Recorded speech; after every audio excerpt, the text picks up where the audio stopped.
Welcome to Crawlspace. I'm Tim, back here with Lance. Lance, how are you tonight? Doing very well.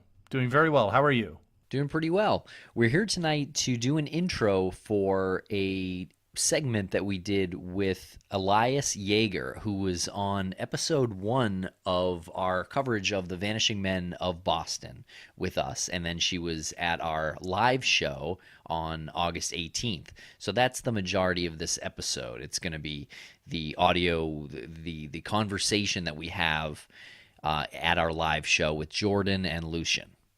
Elias came out after we had Lucien on. Lucien Greaves, the co-founder of the Satanic Temple located in Salem, Massachusetts. She came out after and contributed to the sort of roundtable discussion that we had, fielded some questions. The topic of the Vanishing Men of Boston is something that she's put a lot of energy and work into, as people know if you listen to the episode that we had on with her, and what she's done for this case that is largely gone sort of unnoticed. And as a matter of fact, side note, the season is upon us for the Vanishing Men of Boston. We're coming into October, and October, November, and February, March have been the popular times where these young men have disappeared. I don't want to see anything happen, but let's keep our eyes peeled on this. But she's done a lot of work on this, and I'm sure she knows that within the next week, then she's going to be looking at the headlines. Yes, and it was a very fun conversation with her talking live. And so before we throw it to that audio, I think we should read some of the comments and questions that we've gotten from the first 2 episodes that we did. The first one, of course, was with Elias. The second one was with Jordan, where we kind of talked about a paranormal element to this whole story. Jordan Bonaparte from the Nighttime podcast. Sorry, we're on first name basis now. Super Strike 9 says, I don't know, man. I don't believe in the whole smiley face killer theory or that a serial killer is killing all these young men. I think the vast majority of these deaths are accidental. All it takes to drown is a few inches of water, and you add alcohol and or drugs into the mix. ... Yep, that's fair a good point. We've talked about the smiley face killer theory a little bit, and it does come up in this live audio with Elias. But we do hope to get a little bit deeper into it pretty soon, just to look at it at least. And Miss Vic66 says, happy to see Elise on here. I found her blog when she posted the Boston Vanishing Men article too. Glad you two are covering the case. It needs to be brought to awareness. There is no way all of these men are just jumping in rivers in certain areas in the middle of winter. I wish more would put the pressure on the FBI to do something about this. Yeah, as we talk about in this live audio, the police commissioner, I believe, of Boston came out and said this past winter, that there's no serial killer in town, and it's all speculation. So I believe that was Bill Evans, William Evans, the commissioner of Boston. Sounds right. Sounds right. Yep. Catherine Emma says killer blends in with these crowds. Feels seasonal because he probably has a family. That's really interesting. I think she's been watching a little too much Dexter. That's exactly what I went Season to. 4. Season 4, John Lithgow, Trinity. Yeah, exactly. Oh, that's the best season, without a doubt. You really should stop watching after that. Yeah, it's really bad at the very end. I got really annoyed at the last episode, the very last one. But most of the show is pretty good. I don't know. I mean, calling this one guy is a reach, I think, to me. And thank you for the comment, Catherine. I certainly aren't trying to poke fun at you.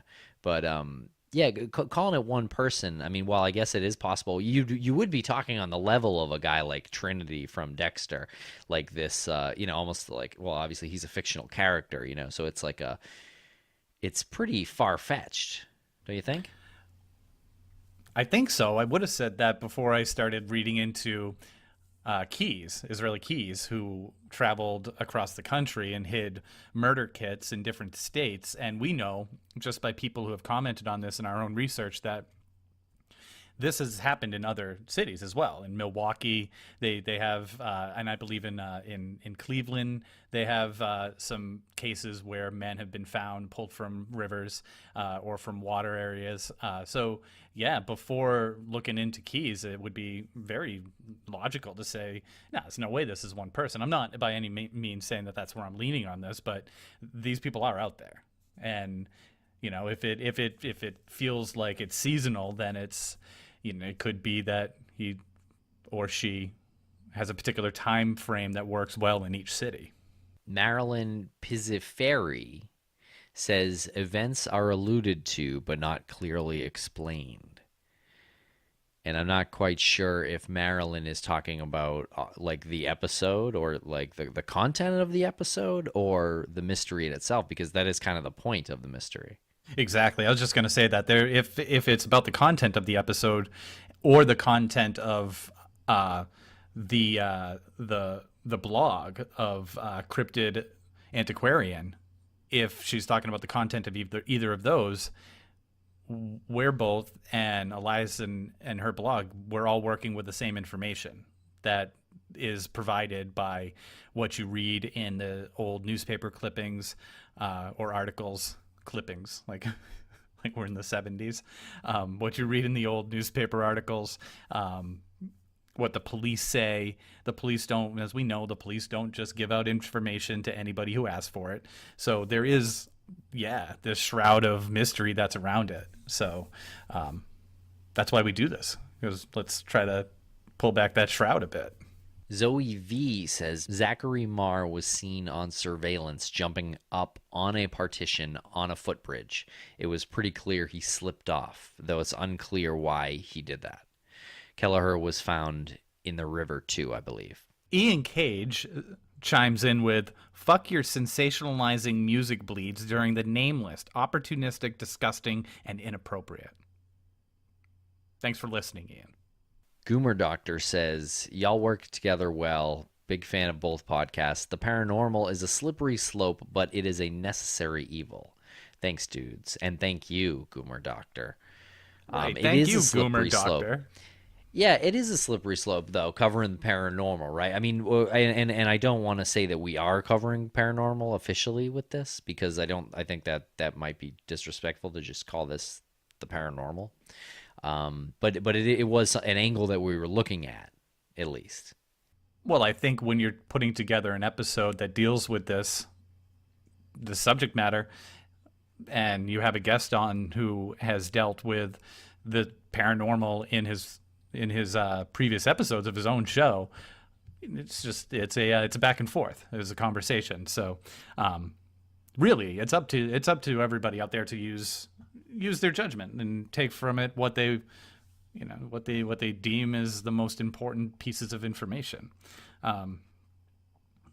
Like Sean Stewart says, I don't want to be a dick, but it's not paranormal. And it's not suicide or misadventure. He has that in quotes. This is horseshit, fellas. It's not paranormal fucking energy. It's a group of people, maybe a cult. Bouncers or cab drivers are involved. So yeah, he goes through like 3 sentences before he gets to really like the good point there. Bouncers or cab drivers are involved, and I think a lot of people, their heads go there, and that's a good thought, I think. And I agree with Sean that it would have to be a group of people, and he's right. It's probably not paranormal fucking energy, as he says, but yeah, I don't agree that it's horseshit. We have to cover it. Yeah. And some people will say, no, you don't have to cover it because for whatever reason, but we do, because again, we had somebody on the show who covers that in his episodes, and we extend the courtesy for the conversation to continue with something that he's sort of more of an expert at than we are. I do agree with the cab driver thing, though. I don't agree that all of them were the victim of the same thing. Like, there's not one cult doing all of this or one cab driver doing all of this. But if some of them were abducted, then I like the idea that a cab driver's involved, because people just don't run around a corner and then their group turns the corner a couple seconds later and they're gone. The latest one, Michael Kelleher, was hailing an Uber at the time, and he disappeared. And never was picked up by his Uber. So just roll that around in the noggin if you want. Okay, so Lance, let's throw it to the audio from the live show with Elias. Thank you very much for listening to Crawlspace. Follow us on Twitter at CrawlspacePod. Thank you.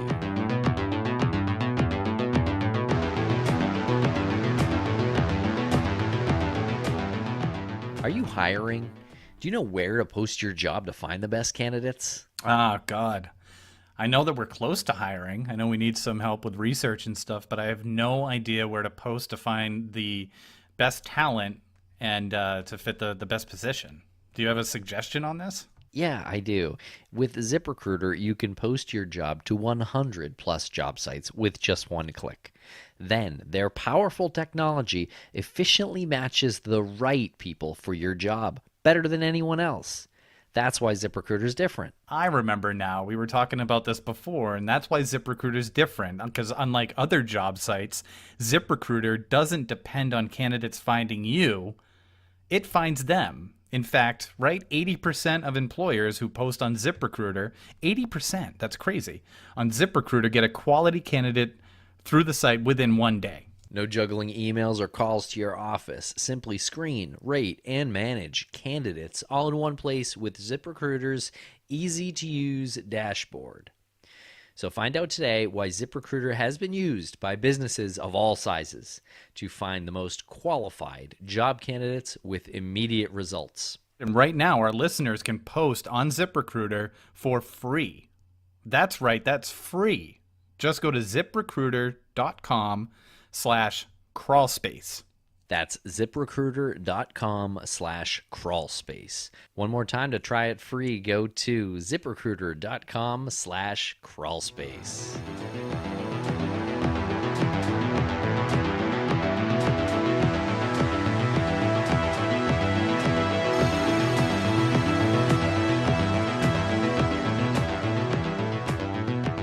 There we go. Thanks for joining us, Elias. Thank you for having me. So your blog, Cryptid Antiquarian, you sort of brought to light this mystery. And how long, Elias, has this been going on? Well, that's probably one of the big questions, I guess, right now is I don't know how long it goes back. The earliest case that I have right now is from early 2000s, but I think I've heard of the possibility of a few from at least the 90s and possibly even before that. So, What the heck is going on? I don't know. That's I've had a lot of people ask me like, so what do you think it is? Do you have a theory? And I'm the kind of person that doesn't like to. I like to know before I say anything, sort of. So I've been quietly collecting as much information as I can and trying to solve the mystery myself. But I don't have a good grasp yet to say. Now, your blog really blew up like a year ago or so. So you've had like over 1.5 million, 1.5 million views on your blog, and then I know they came in a very concentrated period of time. A lot of articles were written about this last winter, and so what patterns have you found, or do you think that there are out there with these men who go missing and are found dead in water? And we're talking like 20, 25 men over the course of 20 so years or more. So the really weird thing is there's been two big spikes in hits to my blog, and they've both been after somebody went missing. And they were both in March. One was in March of this past year, and then the other one was in the March of the previous year. And it was because a gentleman had gone missing, and immediately that was when the new flood of people came in. So there definitely seems to be certain months that have a much higher concentration of people going missing or their bodies being found. And yeah, I've heard people say that it could be related to the temperatures raising, causing the body to float and such. But it's been weird because it's not necessarily dependent on the weather at all. Like it'll be in the coldest days of March. So yeah, I definitely think March and October, December seem to be the big the big three. Yeah, it seems like there's exactly the February, March, and October, November are where the highest concentration are. And where we have the map up here of everything, and then we'll go to the closer map of Boston in a second. But when does it stop being? Like, when the latest one was Michael Kelleher, correct? Yes. Yes.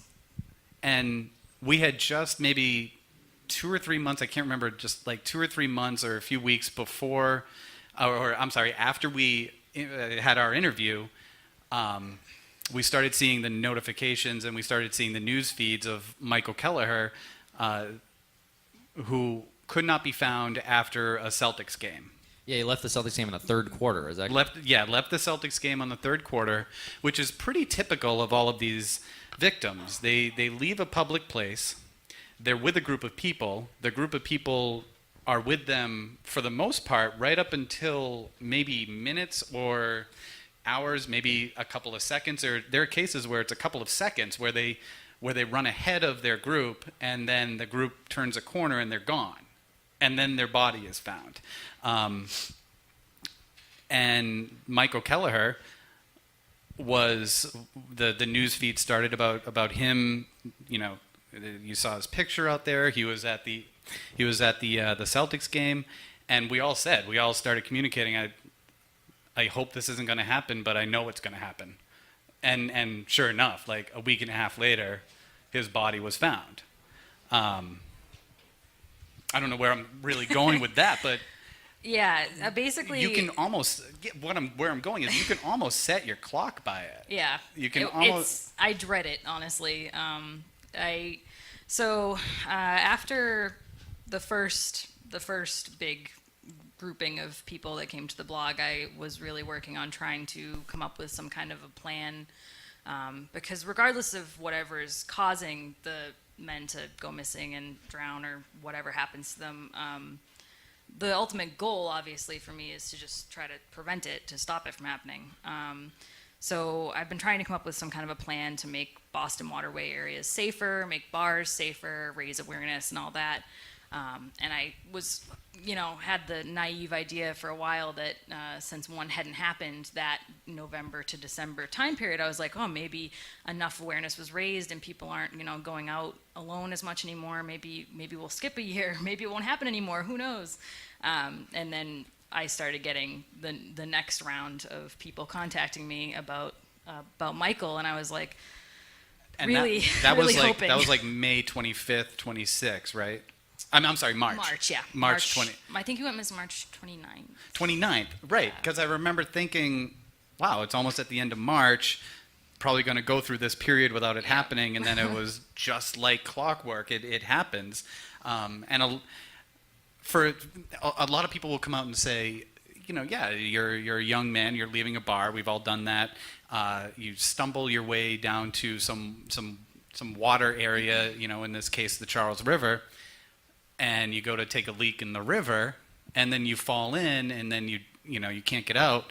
I've been down there. A lot of people have probably been down there. It's very easy to enter the river there if you want to, but to get to the river from where they're coming from, and then you keep in mind that they have either contacted Uber or Lyft in the meantime, and they had people that they were meeting. It doesn't make much sense for them to be down there. And also, why is it just, and maybe I'm missing something, but why is it just men? Why aren't we talking about the missing women of Boston?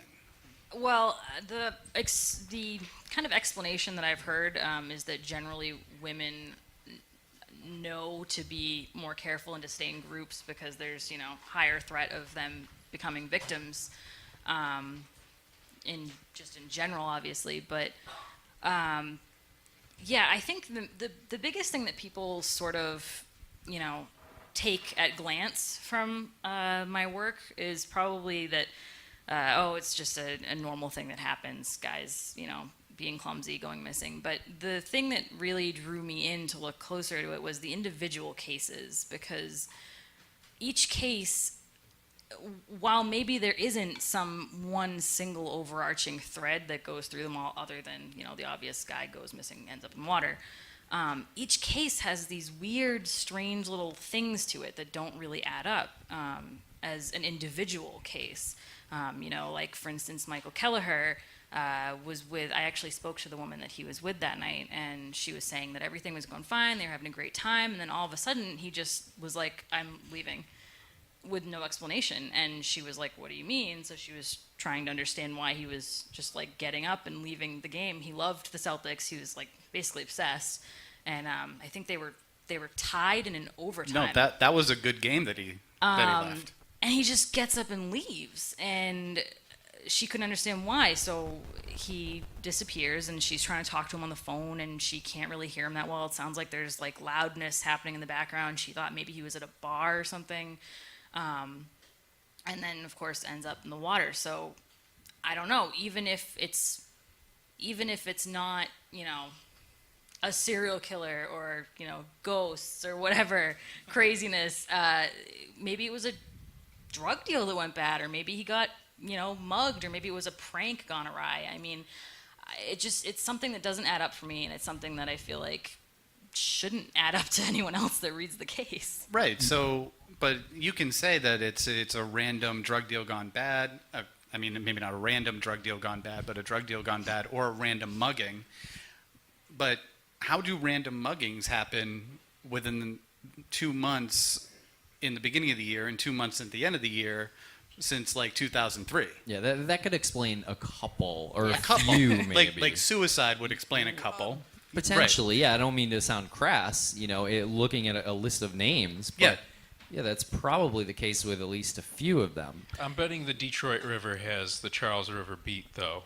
So I'm wondering if there's kind of like a statistical Well, so that's the control. other interesting thing is But that have you looked at other regions where there's a body of water near a populated area? And the depth? I get contacted by people all the time that are like, I think this is happening in our area too, but it's not uniform.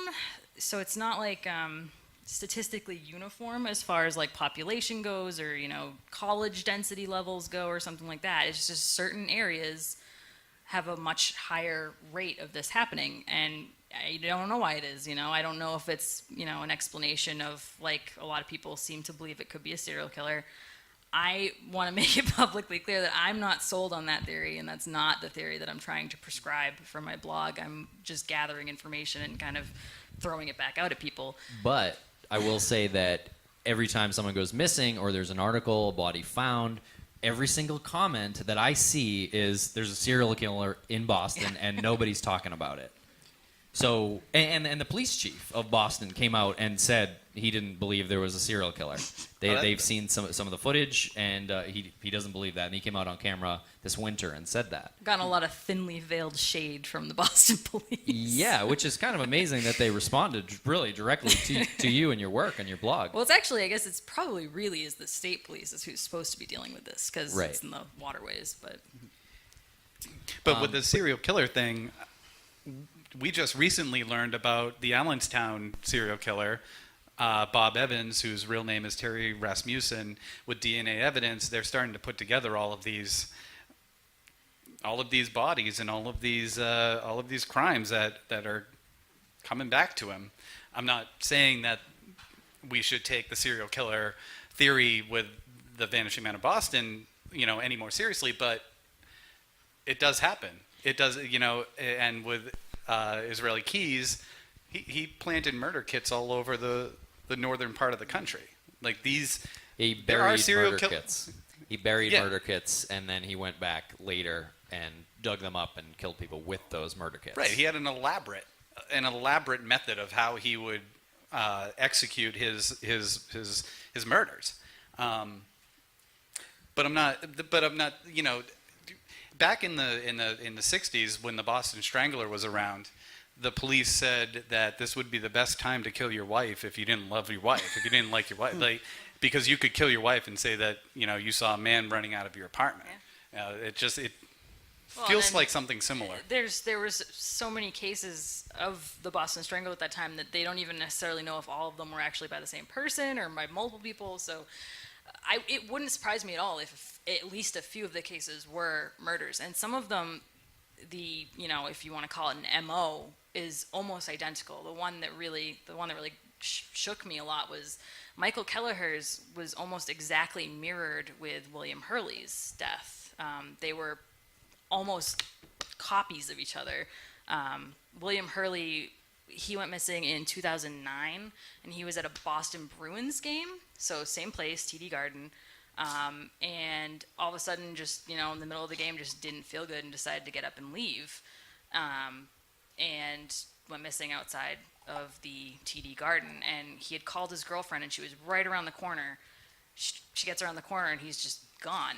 He was found in the Charles River later on. His phone was found smashed somewhere, which says that kind of puts up a big red flag for me that that's not just a accidental slipping and falling. But I find it hard to believe that the Boston police ever did a press conference during the Boston Strangler fiasco and said, "This is a great time to kill your wife." honestly, that wouldn't surprise me. I'm calling bullshit on that one.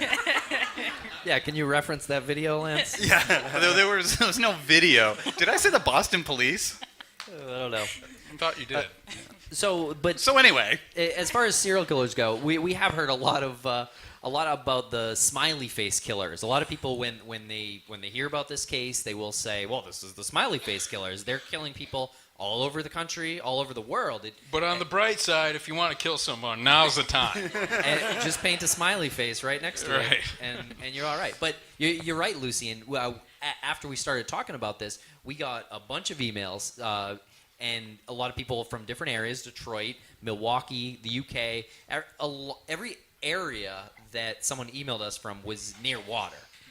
So I thought that was interesting. But we also got a ton of emails about the smiley face killers. So what do you think about that?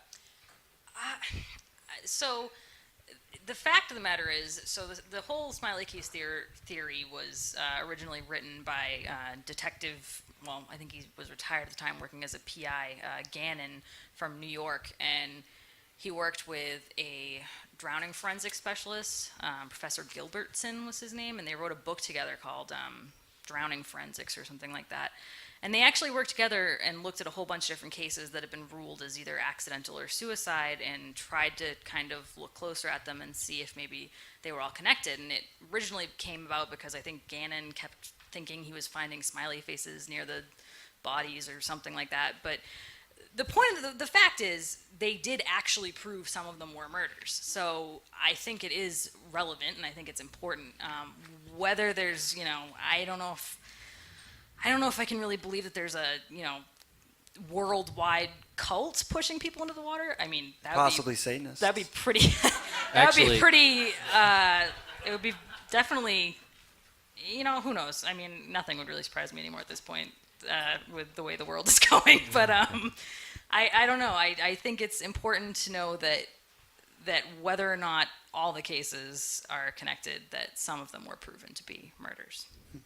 And actually, Jordan, I know you're kind of making a joke there, but we did hear from people who said that this is a satanic cult. I have another theory. Again, I'm not from here, but if the Charles River runs anywhere near the New England Aquarium, I saw a group of children, and I don't know the aquatic wildlife here, but there's something called a shock, and apparently that's a big deal. Have you looked into them? The sharks are really more of a problem in Martha's Vineyard, actually, more than Boston. Okay, just putting it out there. Okay. Well, yeah. I mean, it's a crazy topic, and we'll have you back on, and we want to do a little more research with you and see where it goes. Oh, no, yeah. DJ Santorelli down front. Mr. Santorelli has the floor. Hello.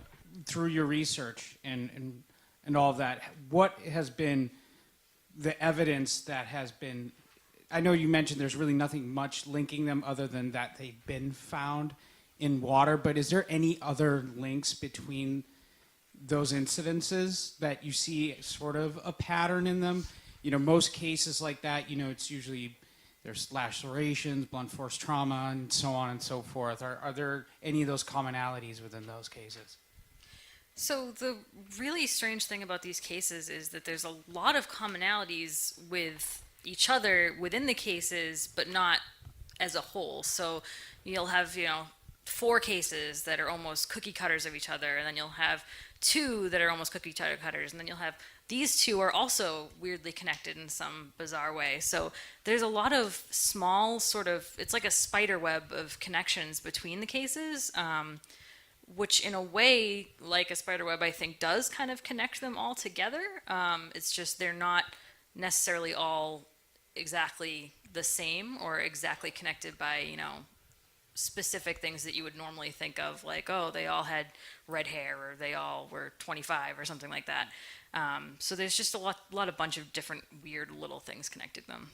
Like I mentioned, William Hurley and Michael Kelleher were almost copies of each other. And then you had Zach Marr, and Zach Marr was a copy of another of the cases because they were both out on their birthdays, and they both got kicked out by a bouncer, had some kind of an altercation there. So there's just been a lot of weird little things in between them all. A couple of Navy men too, I believe, right? Yeah, Dustin Willis and William Hurley were both North Carolina, right? They were both from North Carolina. They were both in the Navy. They were both in Boston on the same night, but they didn't actually know each other. And one of them went missing 1 year, and the other one went missing a couple of years or a year later. We got a. Yeah, I have a question. Lance and I work together, and we have a coworker whose roommate's family owned the funeral home that Zachary Marr's funeral was held at. And she said that the family was told by police that there's footage of him voluntarily walking into the water. Is there anything that you know about that? So the notification about the footage came out, and the police worded it as he had entered the water, which I thought was a really strange way of putting it, and then they refused to kind of say anything else. I don't know if they were basically trying to say without saying it that they believe that he committed suicide, and that's what they kind of saw from the footage.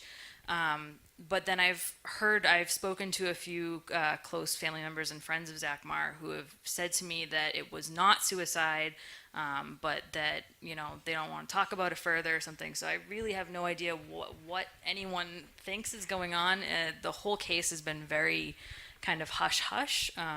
So, yeah, I would have to, be contacted by somebody who knew more, and it doesn't seem like anyone's really interested in talking about it. So I've kind of put that case on sort of a back burner of not really being sure how it fits or if it fits. To piggyback, so I know you said that like some of the cases are similar, but are they mostly like just being found like and they were like drunk and like there's alcohol in all their systems, or is there still a difference? I didn't know if you asked about lacerations and stuff, but Yeah, so actually not most of them were involved in some way in, a drinking establishment or something, but not all of them had been drunk. William Hurley had very, very little to drink, actually. He'd only had like 1 beer or something like that. And a few of the other cases weren't drinking at all, to my knowledge. So it's not like they were all totally sloshed or anything like that, which is, I think, another important thing to kind of consider, that, even if these were, even if they were accidents, why couldn't they have pulled themselves back out of the water? Why? or something. Like, were any of these like people trying to save any of them, or they're all people just guys disappeared and they were just found? That is probably the thing that I would consider being the sort of binding factor to all of them, is they all go completely missing, like as if they are just like there and then they're just not on the face of the earth anymore, and then they're found in the water. There's never any sign of them entering the water except for maybe the Zachary Marr video. But other than that, no one sees them going into the water. No one usually even sees them, like, none of the cases in Boston have they been found even that night or the next day. They're usually found sometimes even months later, which is really weird to me too. Well, John DeVario, that was 2003, I believe, is probably the most bizarre one to me, because he was an established professor at MIT. I'll let you explain. He was a musicology professor, yeah. Yeah, and the guy wrote like books on music and composers, and people asked, was he depressed, and said no, his parents were sick, but that wouldn't be something that would depress him enough where he would leave his office and leave his briefcase and his wallet and just decide to end it in the Charles River.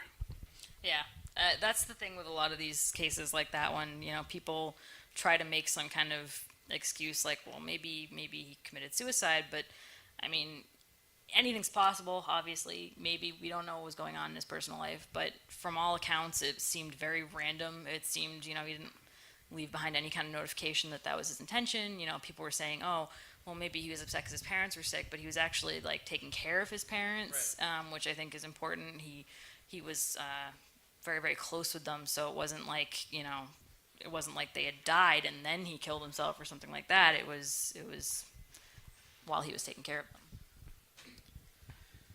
Okay, we probably have one more question here. I don't know if you have access to autopsy reports, but if you do, if you have any information, do any of these men that were found dead that weren't part of the murder investigation, were there water in their lungs? Do you know that? Unfortunately, I don't, because I have had no access to any of the autopsy reports. I have to kind of work with somebody who knows a little bit more about the Freedom of Information Act, because theoretically, I think that if they're not, being investigated actively as homicides, that I am not sure why they wouldn't, release some more information, unless obviously it was something specific that the family didn't want released. But I've tried to reach out to the police a few times, and they've made it pretty clear that they're not going to tell me anything ever. So basically, as far as I know, they've all been ruled as accidental drownings for the most part. As it turns out, the police don't like cooperating with podcasters, bloggers, parents of missing children. I don't know what their problem is. But care they? we're here to help. Yeah, can't they see we're professional up here? Seriously. Look at us.